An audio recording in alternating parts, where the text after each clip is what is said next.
tous. Bonjour à tous. Aujourd'hui, nous sommes à Lons et nous sommes ici car ce week-end, on va cuisiner avec le chef Guillaume Ferrier. Et cette recette, c'est un dessert. Et il nous manque la matière première de notre dessert. Un produit à base de noisettes.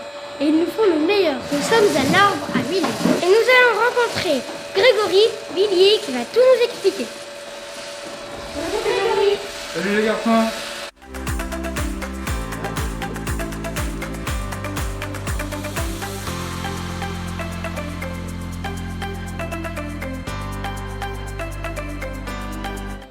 Et la machine que tu vois là, donc c'est ce qu'on appelle une presse. Donc il y a la graine qui arrive par ici et on va faire ce qu'on appelle une trituration de la graine. Il n'y a pas dedans de couteau, il n'y a rien qui vient déchiqueter la graine. C'est la graine qui est entraînée à l'intérieur par une vis sans fin et elle va arriver au bout, elle va être bloquée ici, elle va arriver en pression, elle va monter en pression jusqu'à éclater. Et l'huile va pouvoir remonter à travers la cage qui est là et couler, ce que tu vois couler ici. Et on obtient, vous savez ce que c'est les gars, hein? Oui, ce sont des... C'est ça, c'est le tourteau. Le tourteau en fait c'est ni plus ni moins que le résidu végétal du tournesol, donc sans la coquille. Donc là on a sans l'huile, donc on a la coquille, on a la fibre végétale, on a tout ce qui reste de la graine une fois qu'on a extrait l'huile. Oui, c'est trop Et là on a une super huile avec un jaune d'heure. En fait, le principe, c'est de mettre dans une cuve et d'attendre. Et d'attendre, c'est tout. Voilà. Du coup, on a... Là, c'est pas moi qui travaille, c'est lui qui travaille tout seul. Là. Alors, tu vas voir, il y a une odeur un peu de maïs grillé, je trouve, de popcorn. Ah oui. Ah ouais, j'ai Ouais, un petit peu. Ici, à l'arbre 1, on va travailler le tournesol. Donc, on va travailler deux types de tournesol. Ils sont cultivés un peu au-dessus de chez vous, au nord de Dole, en Haute-Saône. Ensuite, vous savez ce que c'est celui-là? C'est de la moutarde, ouais. Alors, c'est un brassicaille comme la moutarde, c'est la même famille, sauf que c'est le colza. Ah oui. Ça, ici, vous savez ce que c'est? Du lin, sésame. Bien joué, du lin. Ah. Le sésame, ça pousse pas en France. Hein. Ouais. C'est une plante qui pousse dans les, Asiatique, en Asie, exactement. Donc là, c'est un lin qui vient de l'huile sur le doux. Alors ça, si vous trouvez, c'est que vous êtes hyper fort. Parce que peu de gens ne connaissent ça. Non, je connais pas. Je veux le dire, en fait, c'est le cameline. Non, je connais La pas. cameline. En fait, la cameline, on appelle ça aussi le sésame allemand ou le lin jaune. D'accord? C'est un lin c'est une variété de brassicaille un peu comme le lin. Il va faire non pas des fleurs bleues, mais des fleurs plutôt jaune-vertes. Et ça donne une graine, une toute petite graine de la taille d'une graine de trèfle. Et c'est un oléagineux pareil qui est bien chargé en huile et qui est une huile très équilibrée. Ça. Des lentilles? Alors non, les lentilles, on ne fait pas d'huile avec les lentilles. Il n'y a pas d'huile, il y en a très peu. Hein. Il y a très peu d'huile dans la C'est lentille. des pépins? Alors non, c'est une graine qui est un peu angulaire, c'est le chanvre. Ah, je connais pas. On appelle ça aussi le chennevis. Et puis là, les deux fruits à coque que vous connaissez, noisette et noix. Voilà.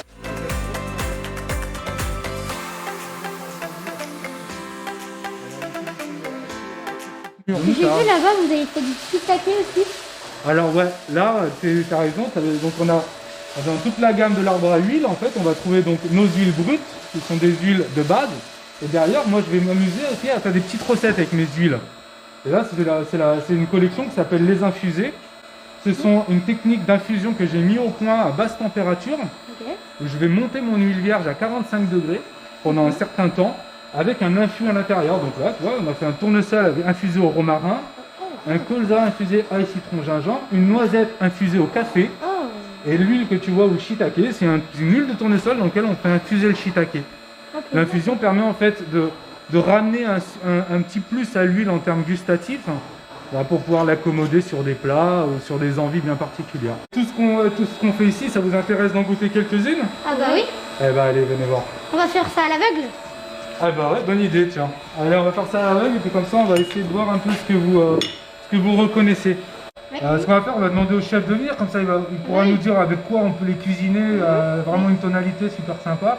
Donc il y a Guillaume Ferrier, le chef de la comédie à Lons-le-Saunier, chez qui vous allez en fait mettre à l'œuvre la noisette, qui vient nous rejoindre pour vous donner plus d'infos.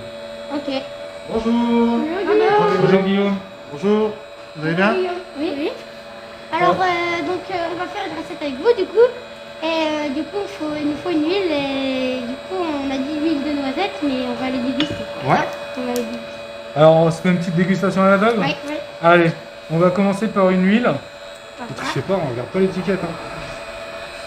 Donc, elles sont un peu froides parce qu'elles sont stockées à l'atelier, puis c'est un peu froid. Généralement les huiles, on essaie de les garder à température ambiante pour qu'elles développent leurs arômes. Ah, ouais, je crois savoir. C'est pas une huile de noix? Oh, non, de noisettes là. Super. Ah, de noisette. Joli. Ouais. Et on est sur une noisette accrue là, hein, une première pression à froid accrue. Donc chef, avec quoi on va l'utiliser cette noisette? Allez, du légume, du champignon. Du coup, nous, on va faire un dessert, c'est ça? On va essayer de faire un petit dessert avec une petite touche d'huile de noisette dans un caramel. Mais j'ai encore des tests à faire. Hein. Ensuite, je vais vous faire goûter ça. Ça, vous ne devez pas connaître normalement.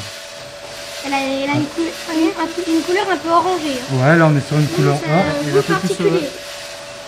Donc là, ouais. Nul. Voilà. Une couleur. Ah ouais, ça peut être cameline, vu que tout à l'heure vous m'avez dit une couleur un peu d'aubergine, ça sent un peu pétasse. Ouais, alors t'as raison, on est sur la cameline. Alors là, on va retrouver un peu les saveurs de sous-bois, hein, de verdure, l'asperge sauvage. On sent beaucoup un arrière d'asperge. Ouais. Ensuite, on va goûter ça. Ah, on a aussi une belle couleur dorée là. Je connais pas du tout. Ah si. C'est un bon goût, hein, c'est un bon goût. Colza. Non. Colza, moi j'aurais dit. Ouais, Colza. Voilà, tu vois, là on est sur un colza qui est travaillé sur le côté floral, un côté gustatif qui est léger Ah, en c'est bouche, super bon. mais pas sur ces colzas très puissants. Parce que je le veux à mon image et j'aime pas trop ce colza très fort, donc on est vraiment sur un colza qui est en rondeur quand même. Et là on est une huile fruitée, mais une huile qui peut vraiment remplacer l'huile d'olive en assaisonnement, parce qu'on ne la cuit pas, hein, l'huile de colza. Alors là vous allez goûter ça. Je sens. L'odeur, elle n'a rien à voir avec la couleur, l'odeur. Ouais. C'est de l'huile de noix? Oh, ouais. Non, c'est de l'huile de. De tournesol? Alors c'est sur une base tournesol, ouais. Il y a quelque chose en Ah, plus. shiitake? Ah oui, champignon. Ouais, c'est shiitake. Champignon, Allez. ouais. Voilà. Super. Donc là, c'est c'est trop un tout nouveau, bon. c'est un tout nouveau On sent produit que j'ai l'ail. mis en place. Ouais. Ouais. On sent on sent ce sous-bois Ouais, là, ce ce petit goût de torréfié, forêt un c'est petit peu. ouais, c'est Trop sympa. bon. Moi, j'ai eu une belle Ah, j'adore. surprise quand je l'ai mis au point. Ah, top. C'était vraiment un essai que j'ai fait pour le plaisir et du coup, bah, pour moi, il est concluant. Donc, et là, on est sur un shiitake qui pousse à 15 km d'ici, à Ménal. C'est deux productrices qui ont du savoir-faire en shiitake et en pleurote, qui sont en bio. Et ben moi je ferais bien une petite poêlée de Saint-Jacques avec. Ah ouais.